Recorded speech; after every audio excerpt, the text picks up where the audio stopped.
संगत करनी संत की। साहिब कहते हैं लाखन में कोई समझ न पई है और कोटि मध्य जानेंगे, कहे कबीर सुनो भाई साधो, हमें बिरले हंस पहचानेंगे। कहते हैं लाखों करोड़ों में से कोई बिरले होते हैं जो मेरे इस ज्ञान को समझ पाते हैं, नहीं तो लोगों को समझ में ही नहीं आता कि बताया क्या जा रहा है। क्योंकि जो कुछ भी आज तक संतों ने बताया है, उन्हें अपनाने के लिए बोला है, उनके ऊपर जो कुछ भी लादा गया है, मूल ज्ञान में वो सब छोड़ने को बोला जाता है। तो उनको बड़ा अजीब लगता है कि ये कैसा ज्ञान है, यहां तो भगवान ही छुड़ा दिए, पूजा क्या करवाएंगे। क्योंकि लोगों ने पत्थर को भगवान मान लिया है, लोगों ने उस परमपिता परमात्मा को एक पत्थर समझ लिया है। अब जब संत महात्मा कहते हैं कि पाथर पूजे हरि मिले, तो मैं पूजू पहाड़ छोड़ो पत्थरों को, तब उन्हें लगता है हमसे हमारा भगवान ही दूर कर दिया। बस इसी को समझना है, किसी से किसी का भगवान दूर हो ही नहीं सकता, कोई कर ही नहीं सकता। दूध से घी को तुम दूर कर ही नहीं सकते।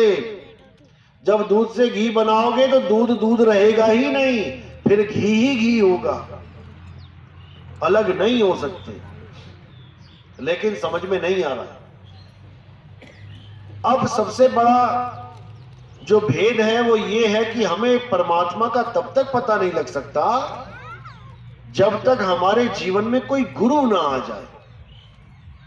आज हम जिन देवी देवताओं की पूजा करते हैं, हम राम जी की पूजा करते हैं, हम कृष्ण जी की पूजा करते हैं, और हम ये सोचते हैं हम तो सीधे भगवान जी को पूज रहे हैं, हमें गुरु की क्या जरूरत है। अरे भाई, जिनकी आप पूजा कर रहे हो उन्होंने स्वयं गुरु धारण कर रखे हैं। राम जी ने वशिष्ठ जी को गुरु धारण किया, उनसे ज्ञान प्राप्त किया। कृष्ण जी ने संदीपन जी से ज्ञान प्राप्त किया। जब वो भगवान होके गुरु के अधीन है, तो हमें गुरु की जरूरत क्यों नहीं पड़ रही है। हमें भी गुरु की जरूरत पड़ती है। और साहिब ने तो यहां तक महिमा गा दी गुरु की कि गुरु मेरे सभी बड़े अपनी अपनी ठौर। जिसको जैसा भी गुरु मिला है, धन भाग हैं उन जीवों के जिन्होंने गुरु धारण किया। चाहे शुरुआत अपनी गली के किसी नुक्कड़ वाले गुरु से ही क्यों ना की हो, जिसको कोई नहीं जानता, और भले धीरे धीरे करके आज उन गुरु की शरण में चले गए जिनको सारी दुनिया जानती है। धन भाग है, वो पहला गुरु भी धन्य है और वो आखिरी गुरु भी धन्य है जो तुम्हें ज्ञान समझा रहा है। कुछ है उसके पास तभी तो वो दे रहा है। जो चीज तुम्हारे पास नहीं है वही तो तुम्हें दे रहा है, तभी तो तुम गुरु धारण कर रहे हो। यानी अपने हिस्से का ज्ञान वो तुम्हें बांट रहा है। उन गुरुओं को भी तुम नतमस्तक हो जाओ, लेकिन उनमें भेद भी बता दिया कि ऐसा नहीं कि आज तुमने कोई गुरु धारण कर लिया, पहला गुरु जीवन में जिसने तुम्हें मूर्ति पूजा या कोई मंत्र साधना दे दी, राम राम जपने को दे दिया, या किसी ने कान में फूंक मार दी। अब तुम कहो कि भाई मेरा तो यही पहला और यही आखिरी गुरु है। तो इसके लिए भी मना किया कबीर साहब ने। वो कहते हैं गुरु मेरे सभी बड़े अपनी अपनी ठौर, और शब्द विवेकी पारखी सो माथे का मोर।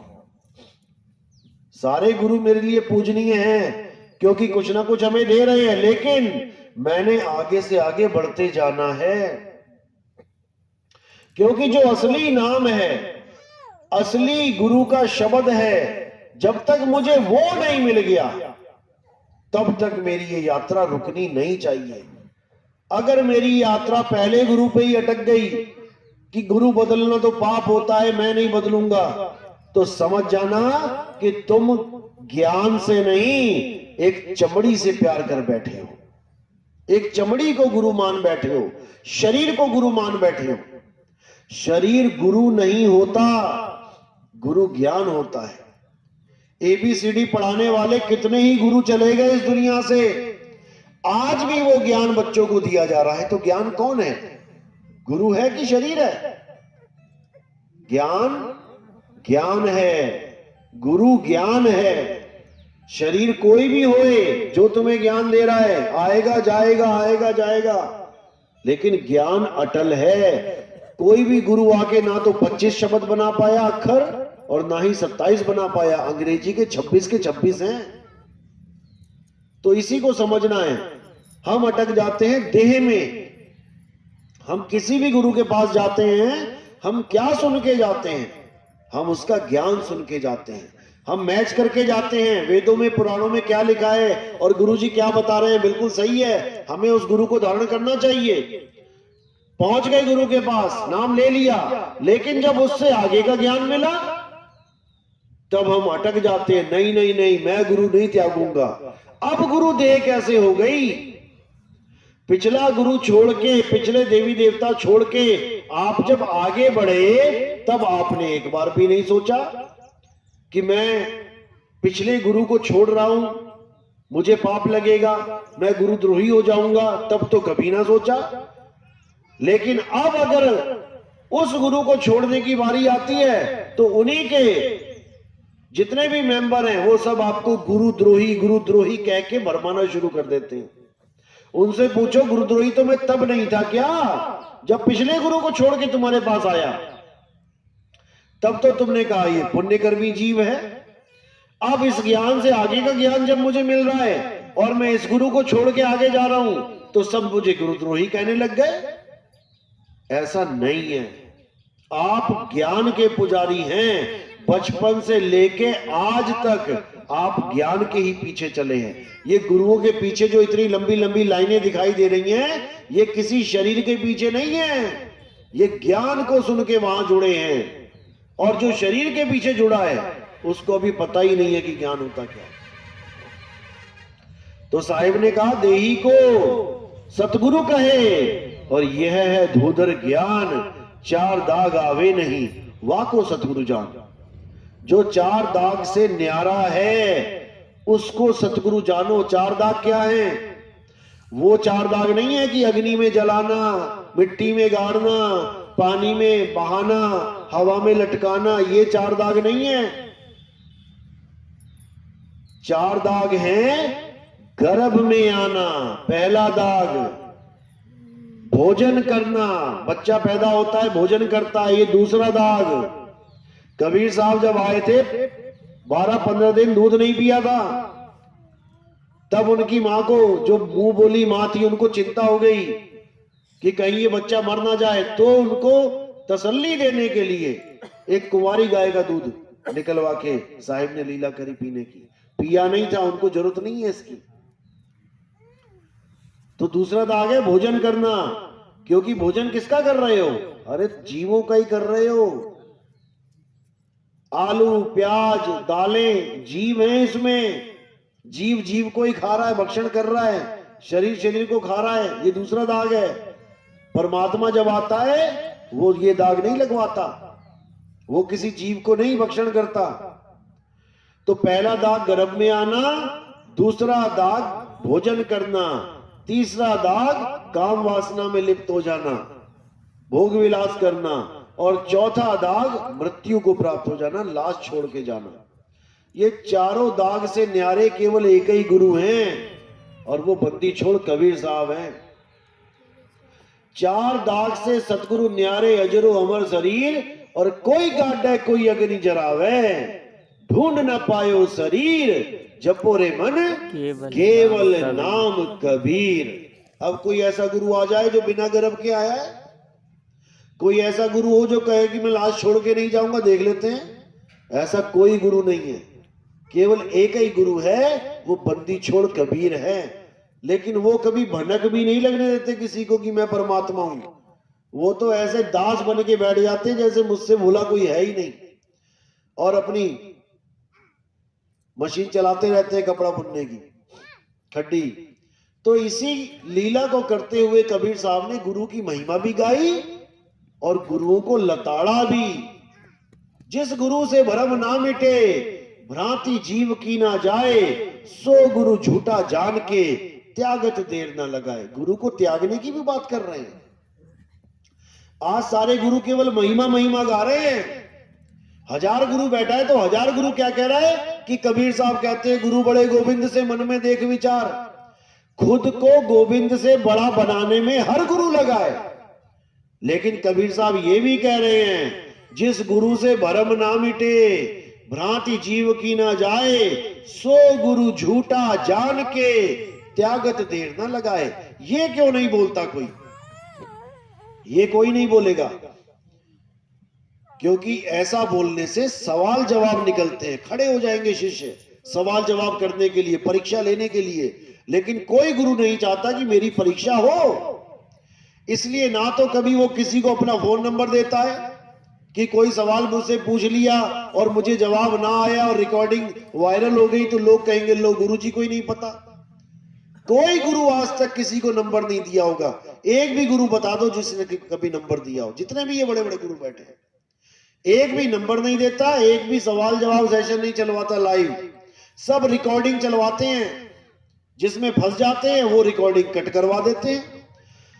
आश्रमों के अंदर मोबाइल ले जाना अलाउड नहीं है। इन लोगों के यहां क्यों नहीं है? क्योंकि इनकी सारी बातें बाहर ना निकल आए। ऐसे डरे हुए हैं ये लोग। बाहर ही जमा करवा लेंगे सबके मोबाइल। और सतगुरु बने बैठे हैं, गोविंद से बड़े बने बैठे हैं। तो साहिब ने बिल्कुल स्पष्ट किया है कि झूठे गुरु को झटक दे और शिष्य शाखा को फूक और वाह में दोष जरा नहीं शब्द कहा हम कूक। कि जहां से तुम्हारे भरम नहीं टूटते हैं, तुम्हारे सवालों के जवाब नहीं मिलते हैं, उस गुरु को बंदगी नहीं करनी है, उसको छोड़ के आगे निकल जाओ। और क्या बोला कि जो गुरु गलत काम कर रहे हैं ये सोच के कि मैं तो गुरु पद पे आ गया, मेरा हिसाब किताब तो यमराजा लेगा नहीं, मैं तो लोगों को ठेकेदार बन गया मुक्ति दिलवाने का, मैं जो मर्जी करूं। ऐसा भी नहीं है। साहिब कहते हैं झूठा गुरु अजगर बना और लख 84 जाए और सारी संगत चीटी बनी तोड़ तोड़ के खाए। ये भी बाणियां साहिब की हैं, लेकिन ये कोई नहीं सुनाता, कोई भी नहीं बताएगा आपको, क्योंकि उन्होंने केवल गुरु की महिमा गवानी है। क्योंकि गुरु की महिमा मतलब अपनी महिमा गवाना चाहते हैं सारे। सब कबीर बनना चाहते हैं, सब परमात्मा बनना चाहते हैं। ग्रंथ देखो, डायरेक्ट इनडायरेक्ट कहीं ना कहीं लिखा जरूर होगा कि जो गुरु जी गद्दी पे बैठे हैं यही परमात्मा हैं। किसी भी ग्रंथ को उठा के देख लो, किसी भी गुरु के, कहीं ना कहीं खुद को परमात्मा सिद्ध किया जा रहा है। लेकिन साहिब क्या कह रहे हैं? साहिब कह रहे हैं कबीरा स्वामी कोई नहीं और स्वामी सिरजनहार, और स्वामी बन के जो फिरे तो घनी पड़ेगी मार। आज जितने भी स्वामी बन के घूम रहे थे कि हम कबीर का अवतार हैं, हम कृष्ण जी का अवतार हैं, हम राम जी का अवतार हैं, ये सब जेलों में बैठे हैं। घनी मार पड़ रही है इनको। 50-50 वकील कर लिए, जमानत नहीं मिल रही इन लोगों को, क्योंकि स्वामी कोई नहीं है, स्वामी सिरजनहार है। और वो स्वामी कहां बैठा है? उस स्वामी के रहने का स्थान समझ लो कहां है। वो स्वामी हमारी आत्मा में विराजमान है। घी कहां रहता है? क्या घी पेड़ पे लगता है? क्या घी जमीन खोदोगे तो मिलेगा? क्या घी जंगलों में है?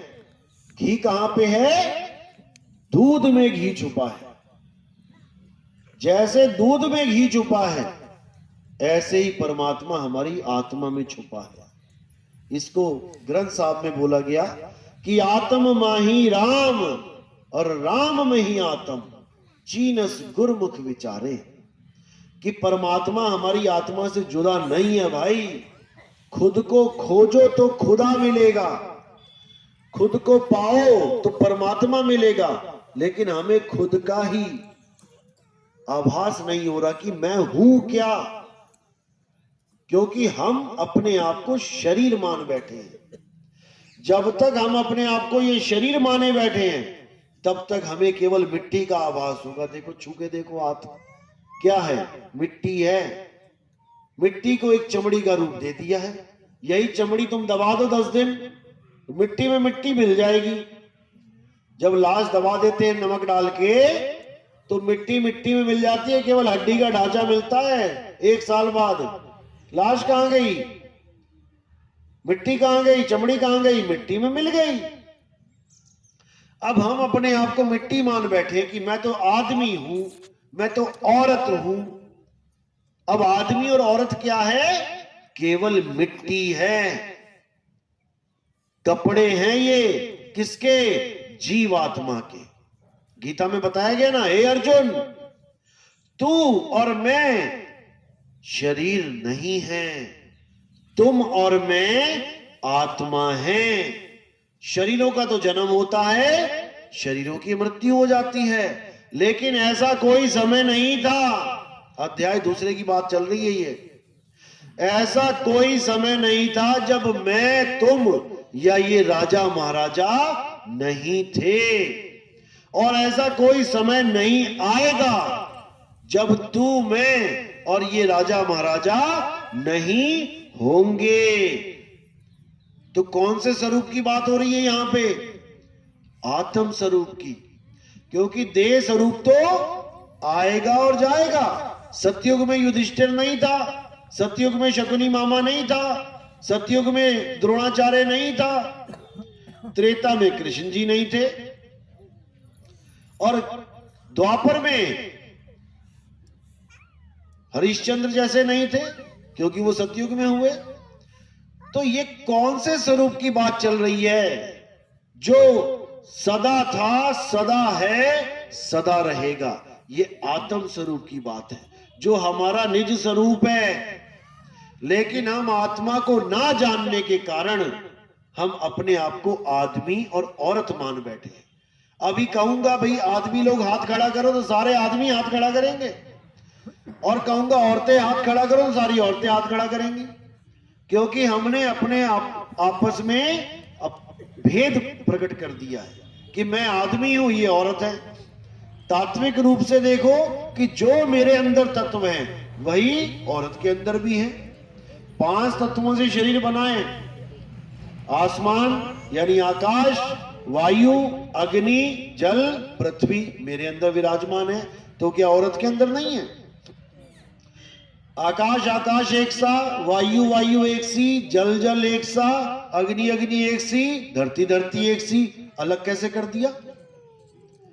अलग कैसे कर दिया? केवल जो डिजाइन बना दिया है, आदमी का अलग डिजाइन, औरतों का अलग डिजाइन।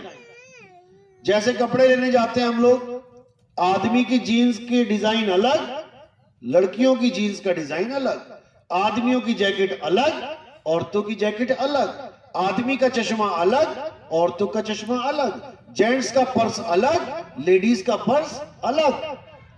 कपड़ा वही, सामान वही, लेकिन डिजाइन अलग कर दिया। केवल डिजाइन की वजह से हम अपने आप को आदमी और उनको औरत समझ रहे हैं। अब ये कपड़े कहां मिलते हैं? पहनने वाले कपड़े मिलते हैं दुकान में, जाओ मार्केट में। और ये चमड़ी वाला कपड़ा कहां मिलता है? अलग अलग। ये कौन सी दुकान में मिलता है? आदमी और औरत रूपी चमड़ा, शरीर कहां मिलता है? ये मां के गर्भ में मिलता है, जिसकी टेस्टिंग करवाने जाते हैं। देखना डॉक्टर साहब लड़का हो गया कि लड़की। अब उस मशीन ने क्या चेक किया? केवल कपड़े चेक किए कि लेडीज सूट पहन के आ रही है जीवात्मा की, जेंट्स का सूट पहन के आ रही है, कोट पैंट पहन के आ गया ये जीवात्मा तो लड़का है, और सलवार कुर्ता पहन के आ गई तो ये लड़की है। जबकि इन दोनों शरीरों को धारण करने वाला जो जीव है वो ना आदमी है ना औरत है, वो जीवात्मा है, अविनाशी है, ईश्वर अंश, जीव अविनाशी। लेकिन ये अविनाशी अपने आप को समझ ही नहीं पा रहा है। ये अपने आप को आदमी औरत मान के बैठा है, और खुद को तो माना अपने भगवान को भी आदमी औरत बना डाला, विष्णु जी को आदमी बना डाला। आदमी क्या है? आदमी एक चोला है, मनुष्य चोला। चोला क्या होता है? चोला किसे कहते हैं? कपड़ों को कहते हैं। बाबा जी का चोला देखो कैसा पहना है, काला वाला। तो चोले कपड़े हैं। विष्णु जी आदमी का चोला धारण करके बैठे हैं, ना कि वो आदमी हैं। आदमी का तो चोला है। विष्णु जी ही मछली का चोला धारण करके आए थे सतयुग में। पहला अवतार कौन सा था? मत्स्य अवतार। मछली का चोला धारण किया। तब तो हमने नहीं कहा कि विष्णु जी मछली हैं, तब तो हमने उसको मछली मान के रिजेक्ट मार दिया कि नहीं, मछली नहीं है, विष्णु जी तो आदमी है। मछली का चोला छोड़ के फिर कछुए का चोला पकड़ा उन्होंने। कछुए का चोला पहना, तब भी हमने ना सोचा कि विष्णु जी शायद कछुआ हैं। नहीं, हम नहीं मान सकते। कछुए का छोड़ के जंगली सुअर का चोला पकड़ा, तब भी हमने नहीं माना कि नहीं, विष्णु जी जंगली सुअर नहीं हो सकते। उसके बाद नरसिंह अवतार का आधा आदमी आधा जानवर, वो भी हमने नहीं माना कि ये विष्णु जी का असली चोला है। उसको भी हम केवल एक अवतार मानते रहे कि कुछ समय के लिए ये चोला धारण किया है। लेकिन जो परमानेंट चोला बना दिया हमने, वो आदमी का बना दिया कि विष्णु जी का नाम लेते ही आदमी का रूप सामने आ जाए तो हम समझते हैं हाँ यही विष्णु जी है। अरे भाई, ये भी चोला है, ये भी कपड़े हैं। ये कपड़े पहने किसने हैं उसको जानना है। केवल आदमी नहीं है विष्णु जी। जब देवताओं ने समुद्र मंथन किया और उसमें से अमृत को निकाला गया, और जब राक्षस ने अमृत पीना चाहा तो कौन सा अवतार लिया? वहां पे क्या बन के दिखाया? स्त्री बन गए। एक औरत का रूप लेके उन्होंने सुदर्शन चक्र से गला काट दिया। तो कोई ना बोले कि विष्णु जी औरत हैं। जब शिव जी शंकर जी के पीछे भस्मासुर भागा भस्म करने के लिए, तो कौन सा अवतार लिया? तब भी मोहिनी रूप लिया, औरत का रूप लिया। तब भी कोई ना बोलता कि विष्णु जी औरत हैं। विष्णु जी को आदमी बना रखा है और लक्ष्मी जी को औरत बना रखा है। जबकि ना विष्णु जी औरत आदमी है, ना लक्ष्मी औरत आदमी है। ये तो केवल चोले हैं, कपड़े पहन रखे हैं इन्होंने। इसी प्रकार ना राम जी आदमी औरत हैं, ना सीता आदमी औरत हैं। दोनों जीव आत्मा हैं। जब तक हमें यह ज्ञान समझ में नहीं आया कि हम एक आत्मा हैं, तब तक आत्म ज्ञान की ABCD भी किसी को नहीं पता लग सकती। और कबीर साहब का इस दुनिया में आने का एक ही मकसद था। यहां वो मंत्र जपवाने नहीं आए थे कि तुम मंत्र जपना शुरू कर दो, ना वो यहां पर मूर्ति पूजा करवाने आए थे कि तुम ब्रह्मा विष्णु महेश की मूर्तियां हटा दो और कबीर साहब के कैलेंडर बना के पूजने लग जाओ। ये भी काम नहीं करवाया कबीर साहब ने कभी। कबीर साहब यहां पे तुम्हें तुम्हारा स्वरूप बताने आए थे कि तुम हो क्या, तुम एक आत्मा हो। यही ज्ञान वो देने आए थे। और आत्मा का ज्ञान देने का मतलब होता है आत्म ज्ञान। इसलिए साहिब ने बोला कि आत्म ज्ञान बिना नर भटके, कभी काबा कभी काशी। उन्होंने ये नहीं बोला कि मंत्र ज्ञान बिना नर भटके या तीर्थ ज्ञान बिना नर भटके। ये काम नहीं था कबीर साहब का। वो तो तंत्र मंत्र के खिलाफ थे। अरे तंत्र मंत्र सब झूठ है, इनमें ना उलझे कोई, और सार शब्द जाने बिना कागा हंस ना होए। सार शब्द जाने बिना कागा हंस ना होए, ये स्वरूप ज्ञान है। क्योंकि कागा को हंसा बनाना है, यानी स्वरूप को बदलना है। कैसे बदलेंगे? अभी ये जीव रूप में कागा बना बैठा है, दुनिया भर के विकार लेके बैठा है, कौवा बना बैठा है। और जब ये बंदगी करके जीव से पीव अवस्था में आएगा, तब ये हंस बन जाएगा। इसी को साहिब ने बोला कि कोटि तो ब्रह्मा भये और कोटि भय ईश, साहिब तेरी बंदगी से जीव होए जगदीश। तो जब ये जगदीश रूप में आ जाएगा, यानी अब अपने निज ज्ञान में, निज नाम में आ जाएगा, आत्म ज्ञान में आ जाएगा, अब ये विकारों से दूर हो जाएगा, तब जाके ये हंसा बनेगा। जब तक इसे सतनाम नहीं मिलेगा ये हंसा बन ही नहीं सकता। सतनाम कोई मंत्र नहीं है कि आज सतनाम के नाम पे कोई ओम सोम जपवा रहा है, कोई कह रहा है सोहम सोहम जप लो सतनाम है, कोई सतनाम सतनाम ही जपवाई जा रहा है। सतनाम, ये सतनाम नहीं है। कबीर साहब क्या कहते हैं, अरे सतनाम कोई नाम नहीं, यह है आपन रूप, और जो जाने इस भेद को पावे आप स्वरूप। सतनाम तुम्हारा स्वरूप है, सतनाम तुम्हारा निज नाम है। अरे 3 गुणों की भक्ति में भूल पड़ा संसार, कहे कबीर निज नाम बिन कैसे लागे पार। मैं अपने नाम के बिना पार नहीं हो सकता। निज नाम मेरा नाम। तुम्हें खुद को जानना पड़ेगा पहले कि तुम क्या हो। तुम ये शरीर नहीं हो, शरीर तो छोड़ के जाना एक दिन। किसी की मां मर गई, लाश पड़ी हुई है, फिर भी वो कह रही है मां मुझे छोड़ के चली गई। चली कहां गई है, पड़ी तो है मां। इसी को आज तक मामा मामा कर रहे थे, मेरी मां की आंखें, मेरी मां के कान, मेरी मां के बाल। ये लाश पड़ी है, अब कह रहे मां मुझे छोड़ के चली गई। तो जो गया, क्या उसको देखा कि वो कौन था? जो चला गया उसके स्वरूप को जानते हो वो क्या था? कोई नहीं जानता। उसी को समझना है कि कौन थी इस शरीर में जो मेरी हर बात का जवाब दे रही थी।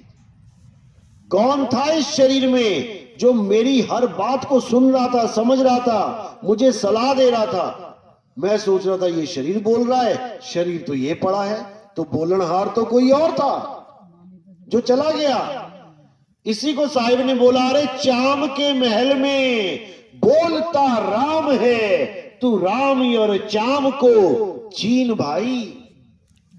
इस चाम में ही राम बोलता है, लेकिन वो राम कैसा है, कैसे मिलेगा, ये जानने के लिए हमें भेदी सतगुरु की आवश्यकता पड़ती है।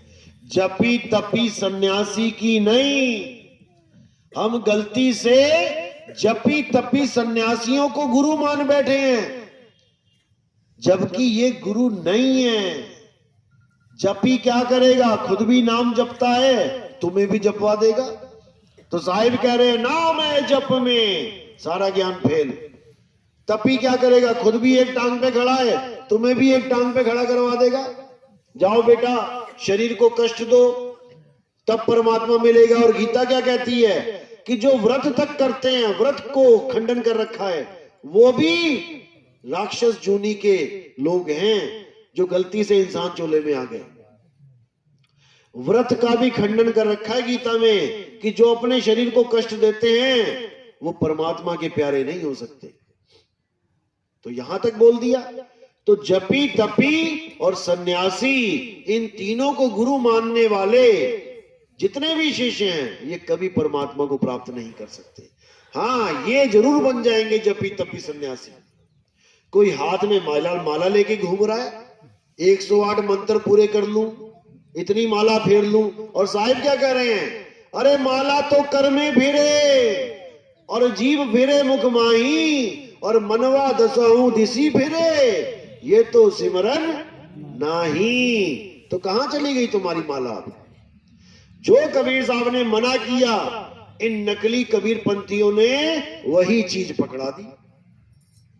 साहिब कह रहे हैं मोको कहां ढूंढे रे बंदे, मैं तो तेरे पास में। और ये नकली कबीर पंथी कहते हैं कि वो सतलोक में बैठा है, 16 संख्य योजन दूर बैठा है।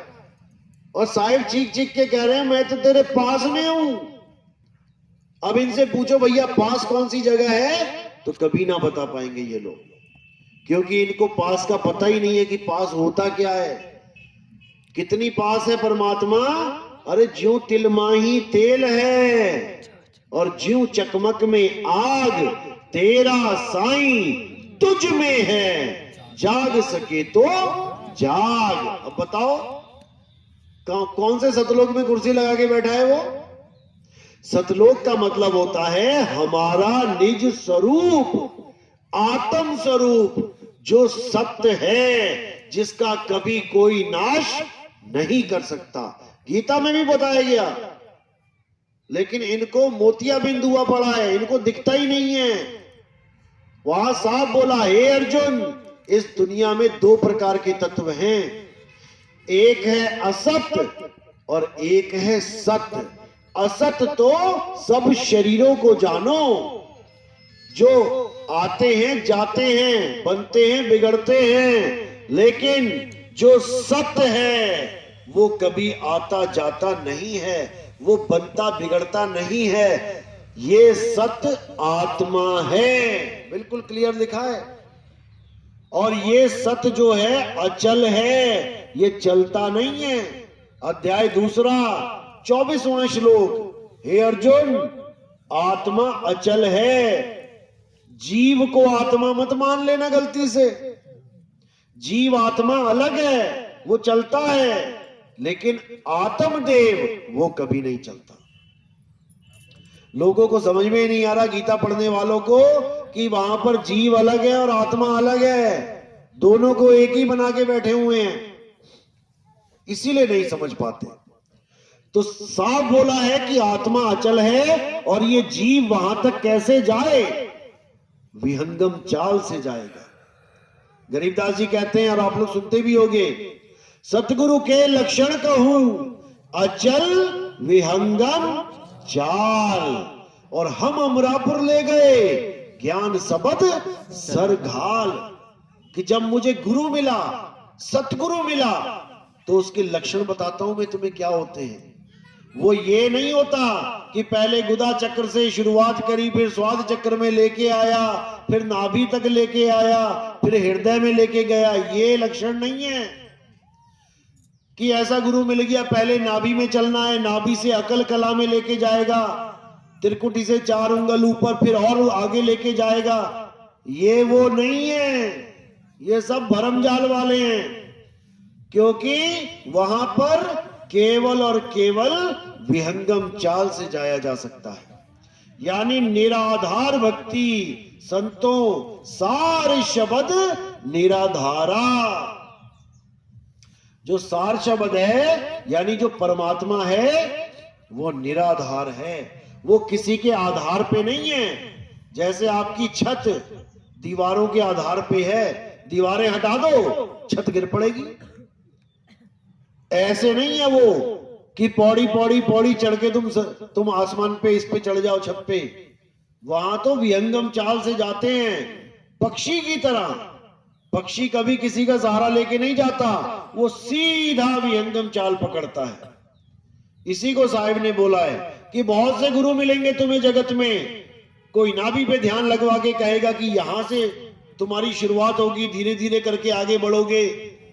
कोई गुदा चक्कर से स्टार्ट कर देगा, मूल चक्कर से, गणेश जी के स्थान से, कोई कहीं से स्टार्ट कर देगा। बिल्कुल नहीं, ये लक्षण सतगुरु का है ही नहीं, ये चाल सतगुरु की है ही नहीं। सतगुरु की चाल क्या है? शब्द विहंगम चाल हमारी, कहे कबीर सतगुर दैतारी। अरे खुले कपाट शब्द झनकारी, पिंड यंड के पार सो देश हमारा है, कर नैनो दीदार महल में प्यारा है। अगर विहंगम चाल वाला गुरु मिल गया तब तो समझो कल्याण हो गया। नहीं तो ये गुरु ऐसे मिलेंगे जो तुम्हें आधार वाली भक्ति करवा देंगे और तुम इसी काल जाल में रह जाओगे, बचने वाले नहीं हो। क्योंकि निराधार भक्ति केवल और केवल कबीर साहब की देन है। नहीं तो आज तक यही कुछ करते आ रहे थे सारे जोगी जप्पी तप्पी सन्यासी। तो इसीलिए कबीर साहब कह रहे हैं कि 3 गुणों की भक्ति में भूल पड़ा संसार, और कहे कबीर निज नाम बिन कैसे लागो पार। निज नाम, तुम्हें अपने आप को जानना है पहले, किसी लोक में नहीं जाना। साहिब कह रहे ना कहीं आना ना कहीं जाना, आपे में आप समाना। तुम्हें खुद में समाना है। सतलोक, अलखलोक, अगमलोक, अनामी लोक, ये पर्यायवाची शब्द हैं। अकल कला, जैसे बोला जाता है अकल कला, अखंड शब्द, अनाम, ये सब पर्यायवाची शब्द हैं। एक महात्मा अकल कला को पता नहीं कौन सी कला बना दी, उसने कहता है एक कमल खिला हुआ उसको अकल कला कहते हैं। अरे शब्दार्थ देखो, अकल का शब्द अर्थ देखो क्या लिखा है। जब हम डिक्शनरी में अकल का मतलब खोजते हैं तो वहां पर आ जाता है अखंडित। अकल का मतलब होता है अखंडित, जो कभी खंड ही ना हो। और उसको कमल बना के पेश कर दिया एक महात्मा ने यूट्यूब पे। तो फिर तो दो अखंडित हो गए, एक तो परमात्मा अखंडित, एक सार शब्द अखंडित और एक अकल कला अखंडित। दो छोड़ो तीन हो गए फिर तो। क्योंकि इन लोगों को समझ में ही नहीं आ रहा है कि करना क्या है। इसी दुविधा में ये जीव 84 में चले जाते हैं। लेकिन आने वाले सत्संगों में इसका पूरा खुलासा करेंगे। तो साहिब कह रहे हैं ये अलख, अगम, अनामी, ये सब पर्यायवाची हैं, सत्य के ही पर्यायवाची हैं। सत्य लोग यानी ऐसा लोग जो सत्य है, जिसका नाश नहीं होता। अलख, उस लोक को कोई लख नहीं सकता, इन आंखों से नहीं लखा जा सकता। अगम, उस लोक तक कोई पहुंच नहीं सकता, इन पैरों से नहीं पहुंच सकते। अनाम, यानी उसका कोई नाम नहीं है, वो लिखा नहीं जा सकता। अलेख, वो 52 अक्षरों से परे है, निअक्षर। तो ये सारे पर्यायवाची नाम है। साहिब ने बोला बिन पांव का पंथ है और बिन बस्ती का देश। बिना पांव का पंथ है, यानी पैरों से चल के नहीं जा सकते वहां पे, विहंगम चाल से जाएंगे।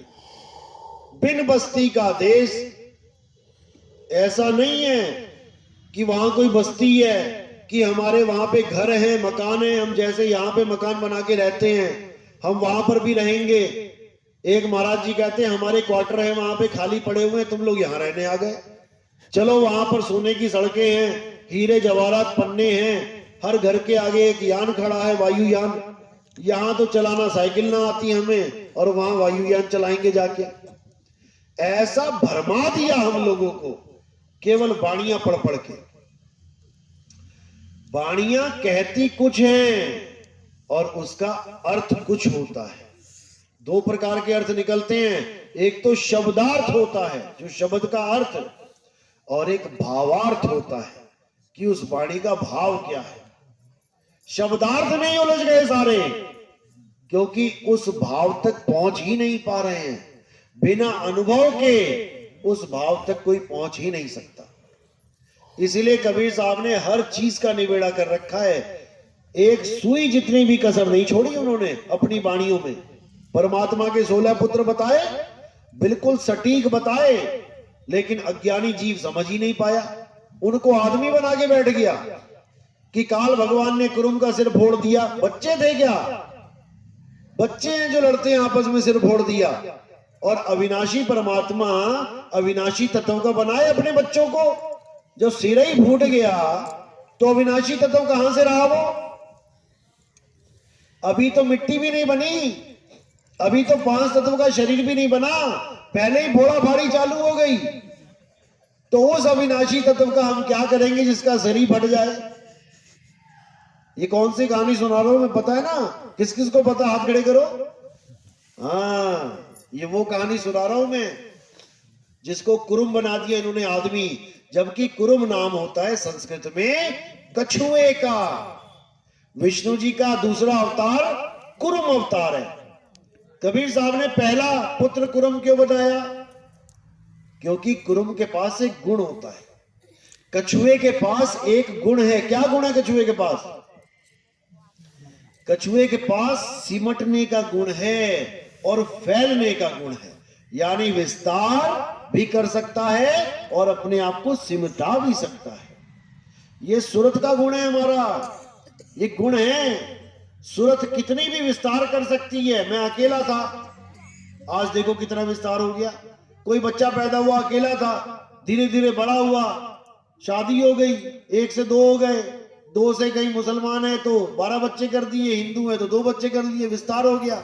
उन 2 बच्चों से और 10 बच्चे हो गए, 10 के और 10, पूरा गांव बस गया। ये विस्तार है, ये सूरत का विस्तार है। चाहे तो वो एक झोपड़ी में खुश रहे, चाहे तो हर शहर में एक बंगला बना दे। आपका घर अपने शहर में होगा, लेकिन इन बाबों का घर हर शहर में है, हर शहर में सत्संग घर बना रखा है।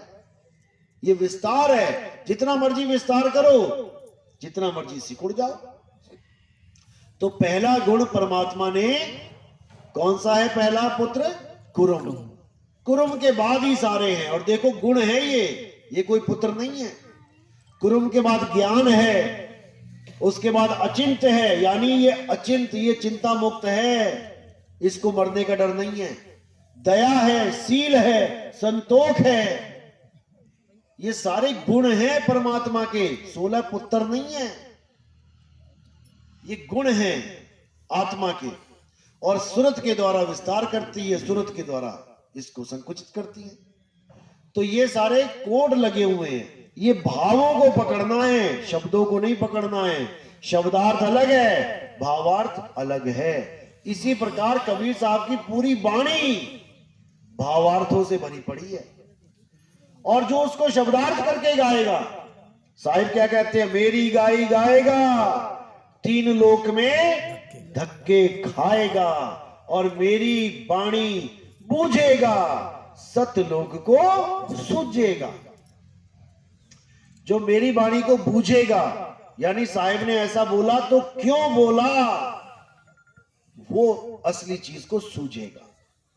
तो साहिब क्या कह रहे हैं? सतनाम के बारे में बताते हैं कि जो सतनाम है इसको समझ लो, सारा खेल सतनाम का है। सतनाम के पर्यायवाची नाम क्या हैं?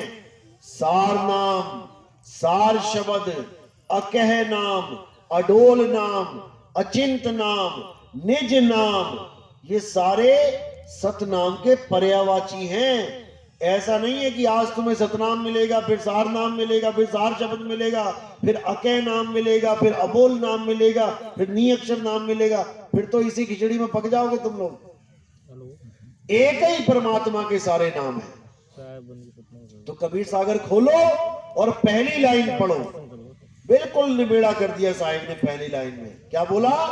सत्य नाम है सार, बूझो संत विवेक करी, उतरो भवजल पार, सतगुरु का उपदेश यही।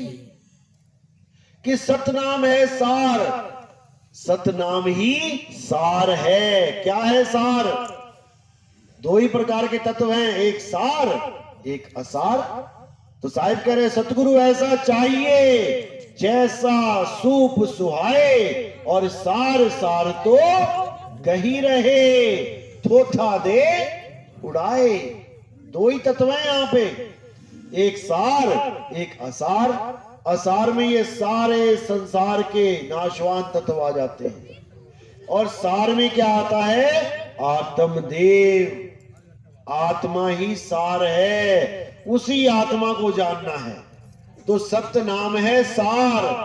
कह रहे सतनाम आत्मा है। बूझो संत विवेक करी, विवेक लगाओ और बूझो कि क्या है अविनाशी। पूरे संसार में अविनाशी है क्या? जब बूझ लोगे तो समझ में आ जाएगा कि आत्मा ही अविनाशी है, वही सार है। सत्य नाम है सार, बूझो संत विवेक करी, उतरो भवजल पार। केवल आत्मा को बूझने से ही भवजल पार उतर जाओगे। भवजल क्या है? ये काया ही भवजल है, ये है भवजल।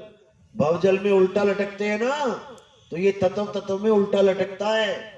भवजल में गोते खाने का मतलब यही होता है, पैर ऊपर सिर नीचे, यही है भवजल।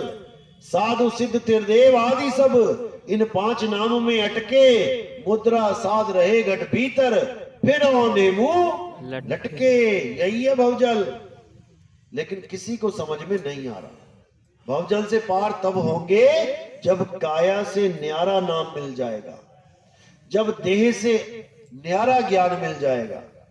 देही ज्ञान सब जगत बखाने, विदेही ज्ञान कोई बिरला जाने। क्या है विदेह? विदेह है आत्मा। देह का विलोम अर्थ है विदेह, जैसे देश का विलोम अर्थ है विदेश। लेकिन अज्ञानी जीवों ने विदेह का अर्थ क्या कर दिया? विशेष देह। बताओ विशेष कौन सी देह आ गई भाई? देह तो देह है, विदेह का मतलब होता है आत्मा। जैसे जनक विदेही, जनक जी की स्टोरी पढ़ो, उनको विदेही क्यों बोला गया? क्योंकि उन्होंने ये माना कि हम शरीर नहीं, हम आत्मा हैं, इसलिए उनको विदेही बोला गया। और इसी प्रकार इस देही से जुड़े सारे नाम, इस देही से उत्पन्न सारे नाम देही नाम कहलाते हैं, देही शब्द कहलाते हैं। लेकिन आत्मा रूपी जो शब्द है वो विदेह कहलाता है। जिसको साहिब ने कहा शब्द शब्द सब कोई कहे, हर गुरु आज कह रहा है हमसे शब्द ले लो, हमसे शब्द ले लो। और दे क्या रहे हैं? ये काया से पैदा होने वाले शब्द, इस मुंह से निकलने वाले शब्द। अगर किसी गुरु की जुबान काट दी जाए तो उसका सारा धंधा चौपट हो जाएगा। ना बेचारा कुछ बोल पाएगा, शब्द दे पाएगा, ना चेला ले पाएगा। अब गूंगा तुम्हें शब्द क्या देगा? करेगा क्या? जानोगे क्या बोल दिया उसने? ये जितने गुरु तुम्हें शब्द दे रहे हैं इस जीव की वजह से। तो साहिब क्या कह रहे हैं? अरे 52 अक्षर जीव आधारा, आदि अक्षर जीव्या से न्यारा, वाही को सत सिमरन कहिए, सिमर सिमर नर उतरो पारा। कर दिया ने बेड़ा कि 52 अक्षरों को जोड़ जोड़ के जो शब्द देते हैं वो जीव का खेल है। जीव के अलावा बताओ तुम्हारे पास कौन सा शब्द है?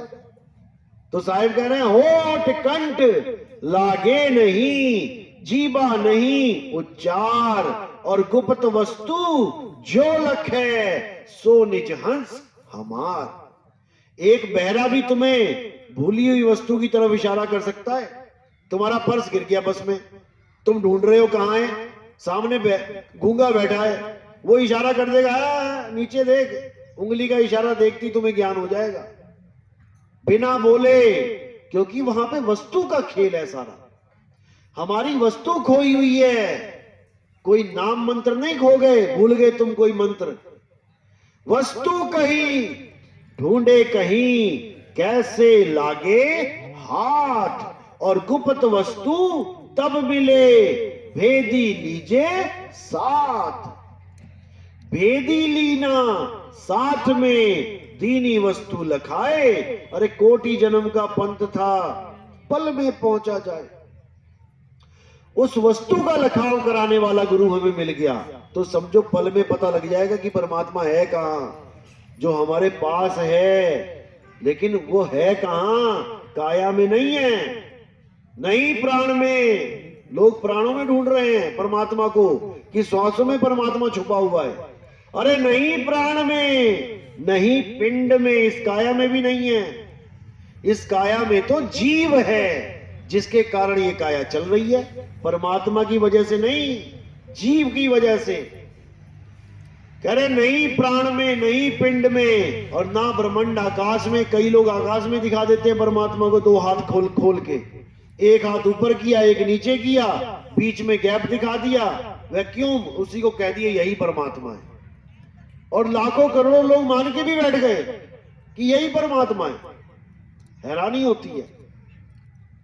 तो साहिब कह रहे हैं नहीं प्राण में, नहीं पिंड में, ना ब्रह्मांड आकाश में, और खोजी होए तुरंत मिल जाऊं एक पल की तलाश में। कहे कबीर सुनो भाई साधो, मैं तो हूं विश्वास में।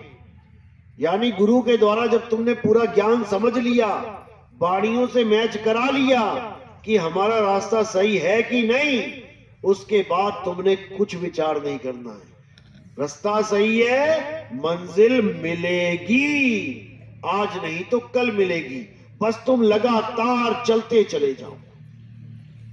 50 लीटर दूध उबालना हो, आज गैस जलाई तुमने तो क्या 2 मिनट में उबल जाएगा? कितनी देर तुम्हें बैठना पड़ेगा, बैठे बैठे बोर भी हो जाओगी, कहूं झपकी भी लग जाए, सो ही जाओ दूध गर्म करती करती। लेकिन वो गर्म हो रहा है, तुम्हें उबलता हुआ नहीं दिखाई देगा, वो हो रहा है। और जब वो उबाला आएगा तो एकदम ही आएगा। देखा होगा आपने, कितनी देर बैठे रहो दूध उबालने हुए तब नहीं उबलेगा। अब जरा सी घंटी आई मोबाइल की, जैसी लेने गए इतने में सारा काम हो गया। ये इतनी देर बैठी नहीं तब तो उबला नहीं, और 2 मिनट में उबल गया। ऐसे ही परमात्मा की भक्ति है। लोहा गर्म हो रहा है। जो लोग ये सोचते हैं जी 2 साल हो गए नाम लिए कुछ हो तो रहा नहीं है, अरे भैया हो रहा है, तुझे नहीं पता लग रहा। ये लोहा गर्म हो रहा है, और जब ये पूरा गर्म होगा तो एक ही घन पड़ेगा और आकार बदल जाएगा, एक ही घन पड़ेगा और अवस्था बदल जाएगी। लेकिन तुम कहो अरे कुछ नहीं हो रहा, छोड़ो इसको कहीं और ढूंढूं, तो ये लोहा कभी ना गर्म होने वाला। लोहे को लगातार आग में रखना पड़ता है। ऐसा नहीं कि थोड़ा सा यहां डाला फिर निकाल लिया, फिर दूसरी आग में डाला फिर निकाल लिया, ऐसे तो हो चुका लोहा गर्म। कुआं खोदते हो तो लगातार एक ही जगह खोदना पड़ता है। ऐसा नहीं 10 फुट खोदा, रहे यहां तो पानी है नहीं, चल 10 फुट और खोद लेता हूं, कहीं और खोदा फिर वहां पानी नहीं मिलेगा। 10-10 फुट खोद के सारी दुनिया खोद दोगे तो वो पानी मिलने वाला नहीं है। लगातार खुदाई चले। मैं कहता हूं कब तक चले? आखिरी सांस तक चले। आखिरी सांस तक अगर खुदाई करने की हिम्मत है एक ही जगह पे, तब तो इस पंथ में आना, वरना ये जल्दबाजी वालों का काम नहीं है। क्योंकि जल्दबाजी का काम शैतान का, भूल जाना इस बात को। तो कह रहे राम नाम रटते रहो, कब तक? जब तक घट में प्राण है। हिम्मत है, हिम्मत हाँ जी, आखिरी दम तक परमात्मा पे विश्वास करने का अगर है तब तो आना भैया, वरना बदनामी मत कराना कि हम भी नितिन दास के पास गए थे, 2 साल बाद हम भी गुरु ढूंढते फिर रहे हैं, हमें तो कुछ हुआ ही नहीं। ऐसे बंदे नहीं चाहिए हमें। कह रहे राम नाम रटते रहो जब लग घट में प्राण, और कब हो दीन दयाल के भनक पड़ेगी कान। क्या बहरा है क्या वो? क्या बहरा है जो आज नहीं सुन पा रहा है कल ही सुनेगा? वो भी परीक्षा लेता है भाई तुम्हारी, कि देखे तो सही कुछ विवेक बुद्धि है कि नहीं। जो रास्ता बड़े बड़े सिद्धों को नहीं मिला तुम्हें मिला, अब देखे कदर है कि नहीं। कदर देखता है वो। बेकदरी में हीरा भी कहां समझ के चला जाता है। जब बच्चे के हाथ में हीरा दे दो, वो भी देखता है कि मैंने किसके हाथ में ये पंथ पकड़ा दिया है, देखूं बच्चा है कि बड़ा है, विवेकी है। जो बच्चा होता है वो डामाडोल हो जाता है, क्योंकि उसको विश्वास ही नहीं है परमात्मा पे। वो कह रहे खोजी हो तुरंत मिल जाओ एक पल की तलाश में। अगर एक पल में परमात्मा मिल जाए तो फिर ये लाइन बोलने की जरूरत क्या है कि कहे कबीर सुनो भाई साधो मैं तो विश्वास में। जब परमात्मा मिल ही गया तो मैं विश्वास करूं ना करूं मतलब क्या उसका? एक पल की तलाश में तुम्हें भेद पता लगता है कि मेरा परमात्मा है कहां। और उसके बाद क्या करना होता है? अरे सूरत बसी संसार में, ता से पड़ गई दूर, सूरत बाग स्थिर करो, 8 पहर हुजूर। कब तक करनी है? 8 पहर तो करनी है। कब तक? अंतिम सांस, आखिरी सांस तक। अगर तुम्हारे अंदर इतना हौसला है कि मैं आखिरी सांस तक पूरे विश्वास के साथ ये भक्ति करने के लिए तैयार हूं, तब तो भैया आना, वरना फालतू भीड़ मत बढ़ाना। साहिब कहते द्वार धनी के पड़े रहो, धक्का धनी का खाओ। है हिम्मत धक्का खाने की? 1 साल धक्का खाया, 2 साल धक्का खाया, मन डगमगाया, 30 साल धक्का खाया, दर ही छोड़ के भाग गया। ऐसा चेला नहीं चाहिए भाई। कहते द्वार धनी के पड़े रहो, धक्का धनी का खाओ, और कबहू धनी निवाजी हैं, जो दर छाड़ना जाओ। अगर ये सिरसाटे की भक्ति है, अगर इतना दम है तुम में कि मैंने तो अपना सिर काट के गुरु के दरवाजे पे रख दिया है, अब तारे चाहे डुबाए उसकी मर्जी है, तब तो आना, अदरवाइज आने की कोई जरूरत नहीं है। जहां लगे हो लगे रहो, जब मालिक दया करेंगे खुद ही विवेक बढ़ा देंगे। लेकिन जल्दबाजी में मत आना कि वहां कुछ नहीं मिला, यहाँ 2 साल में 3 साल में कुछ नहीं मिला। ये भक्ति नहीं है हमारे यहाँ। हमारे यहाँ ऐसी है कि धीरे धीरे रे मना और धीरे सब कुछ होए, माली सींचे 100 घड़ा, ऋतु आए फल हो। तुम्हारा बच्चा तुम्हारे साथ रहता है, 20 साल तक तुम्हारे साथ रहता है, 50 साल तक तुम्हारे साथ रहता है, क्या तुम उसको रोज घटता बढ़ता देख सकते हो? क्या तुम पहचान सकते हो कि सुबह कैसा था मेरा बच्चा और शाम को कैसा है? तुम्हें एक सा ही लगता है। इतने साल बीत जाते तुम्हें वैसा ही लगता है, तुम्हें पता भी नहीं लगता कि वो रोज बदल रहा है, हर पल उसका चेहरा बदल रहा है। ये कब समझ में आता है? जब कोई रिश्तेदार आता है 5 साल बाद, वो कहता है अरे भैया ये तो बहुत बड़ा हो गया। तुम कहोगे कहां, वैसा क्या वैसा ही है। तुम्हें वैसा का वैसा ही लग रहा है, क्योंकि तुम्हें नहीं समझ में आ रहा कि इस गति कितनी स्लो है। तो इसी स्लो गति में ये भक्ति होती है, ये सहज योग है। यहां पर खलबली वाला ज्ञान नहीं है कि आओ और 3 सेकंड में ले जाओ, ये वाला काम नहीं है भाई यहां पर। क्योंकि यहां पर कुछ देना नहीं है। परमात्मा कोई ऐसी कोई चीज नहीं है कि उठा के तुम्हें पकड़ा दिया जाए। परमात्मा को पाना नहीं है, परमात्मा हो जाना है। होते होते समय लगता है। एक पेड़ बड़े पेड़ की आस नहीं लगाता, एक पौधा छोटा, वो छोटा पौधा बड़ा हो जाता है। ऐसे ही आपने जीव से पीव होना है, उसमें समय लगता है। बाकी मालिक की मौज है, कौन कितनी भक्ति करके आया है, पिछले संस्कार कैसे हैं। कईयों को तो सत्संग सुनते सुनते ही काम शुरू हो जाता है, कईयों को 1-1, 2-2 साल तक नहीं समझ में आता हो क्या रहा है। तो सबके भाग अलग हैं, सबकी अवस्था अलग है। इसलिए धीरे धीरे सहज होना सीखो। धीरे धीरे सहज होते जाओगे, काम अपने आप बनता जाएगा। तो उसने आना है इस पंथ में जो सहज होना समझे, जो सहज होने के लिए तैयार है। सहज होने का मतलब है खलबली छोड़ दो, जब होगा तब ही होगा, ना तुम्हारे करने से होगा ना मेरे करने से होगा। जब मालिक की मौज होगी तभी होगा। तेरा पाना मीठा लागे, चाहे आज कर दे चाहे अंत समय में कर देना, भाई हम तो तेरे हैं। अगर ये अवस्था है तब तो नाम दीक्षा लो, वरना अभी वही करो जो आप कर रहे हो। कोई जल्दबाजी नहीं है किसी भी प्रकार की। ये तो सहज योग है। धीरे धीरे वाला काम यहां पर होगा, एकदम वाला काम यहां नहीं होगा।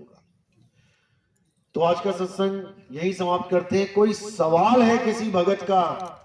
क्योंकि जल्दी सवाल जवाब होता नहीं है गुरुओं के पास, लेकिन बहुत से लोग होते हैं जो शंका मन में होती है, वो शंका समाधान कर सकते हैं। किसी का कोई सवाल है वो हाथ खड़ा कर सकता है। हाँ जी बोलो। मेरा सवाल यह गुरु, जैसे कोई अंधा गूंगा और बहरा है तो वो इस भेद को कैसे जान पाएगा? पहले ये समझ लो कि ना तो ये केवल बोल के बताने वाली चीज है जो बहरा ना समझ पाए, और ना ही ये कोई दिखाने वाली चीज है जो अंधा ना समझ पाए। ये ज्ञान है सैन बैन का। जो आपने कहा कि कोई आदमी अंधा बहरा गूंगा, पहली बात तो तीनों नहीं होते, नेचुरली तीनों नहीं होते।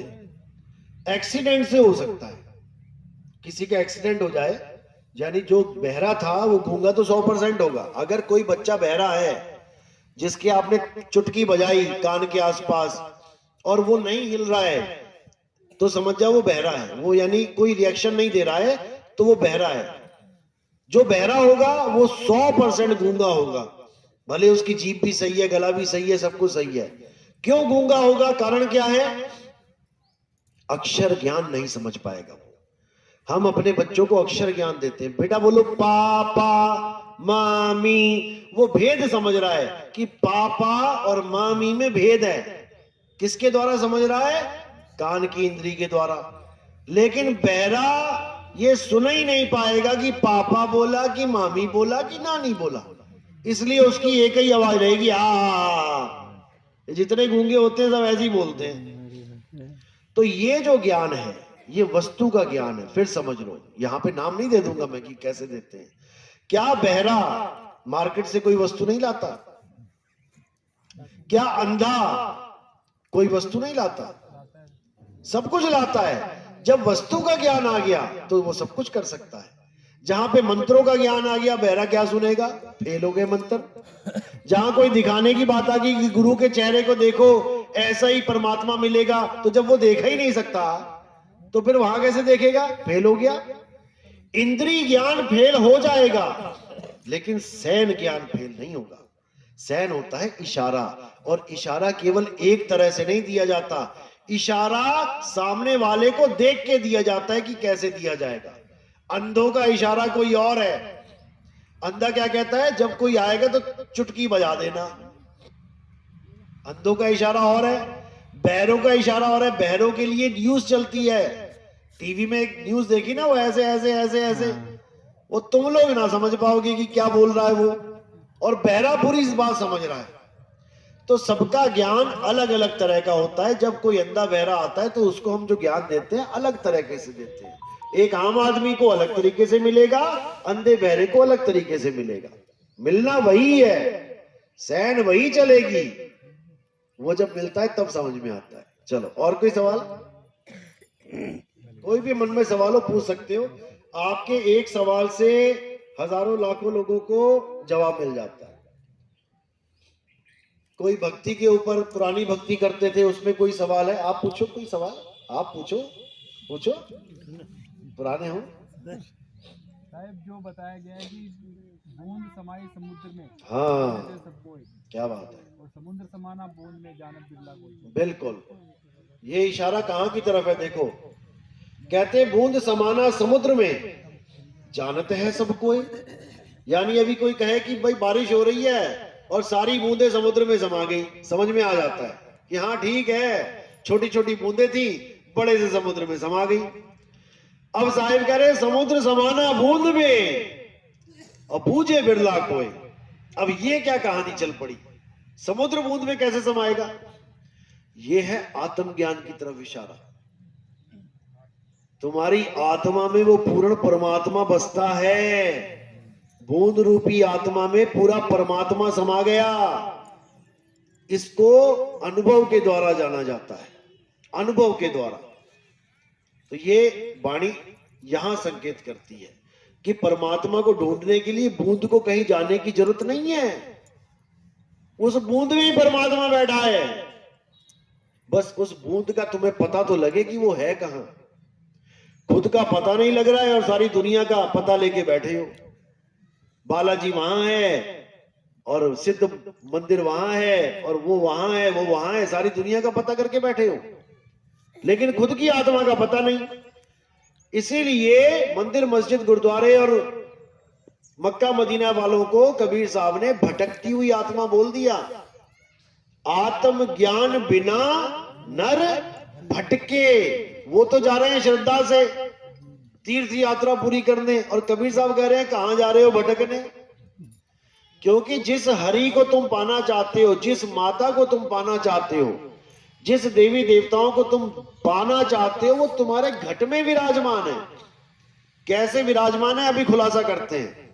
ये जो काया है ये केवल काया नहीं है, इसको हरि मंदिर बोला गया है। शंकर जी कौन से मंदिर के आगे खड़े हैं हाथ जोड़ के? क्या कर रहे हैं शंकर जी? शंकर जी भक्ति करते हैं। ये मत सोचना कि भगवान भक्ति नहीं कर रहे। शंकर जी भक्ति करते हैं। कैसे करते हैं? हिमालय पे क्या कर रहे हैं वो? आंखें बंद करके समाधि में लीन है। अब वो महादेव हैं, देवों के देव हैं, सबसे बड़े भगवान हैं, तो वो किसकी साधना कर रहे हैं भाई? उनसे बड़ा कौन है? किस किस को पता है कि शंकर जी से बड़ा कौन है? हाथ खड़े करो। बिल्कुल बड़ा है कोई ना कोई, तभी तो वो साधना कर रहे हैं। वरना साधना की क्या जरूरत है? भगवान को क्या साधना करनी? भगवान की साधना करें सारे। ये जो काया है ये बड़ी सिस्टमिक वे से बनाई गई है।